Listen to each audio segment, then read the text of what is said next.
হলো ড্রেনেজ পাম্পের সাথে আমি এটা সুন্দর করে আটকায় নিলাম। এরপরে এই যে একটা টি 2 ইঞ্চি টি, এটা আমি আটকায় নিব। অবশ্যই থ্রেড টেপ ব্যবহার করব যেন এটা সুন্দরভাবে টাইট নেয় এবং লুজ না করে।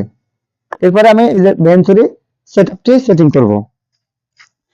আমি ভেঞ্চুরির ডান সাইডটা সেটআপ করতেছি। আপনারা ডান বা বাম যে কোনো একটা আগে সেটআপ নিতে পারেন। সিরিয়ালে আপনারা সুন্দরভাবে সেটআপ করে নেবেন। এটা অবশ্যই থ্রেড টেপ দিয়ে আটকাবেন। আমি বারবার একই কথাই বলতেছি, থ্রেড টেপ ছাড়া কিন্তু এগুলো সেটিং করবেন না, তাহলে আপনার রেজাল্ট ভালো পাবেন না। তো আমার অলরেডি এক সাইড আটকানো শেষ। এটা আপনারা পরিমাণ মতন টাইট দিয়ে নেবেন। আমি সেকেন্ড অপশনটি লাগাচ্ছি। জাস্ট আমরা এগুলো কমপ্লিট দিয়ে দেবো। আপনি জাস্ট এইভাবে প্যাচ দিয়ে লাগিয়ে দিলেই আপনার সেটআপটা কিন্তু কমপ্লিট হয়ে যাবে। এই হলো আমার ভেঞ্চুরি সেটআপ কমপ্লিটেড। এখন আমি এই অক্সিজেন মুখগুলা লাগা দিব।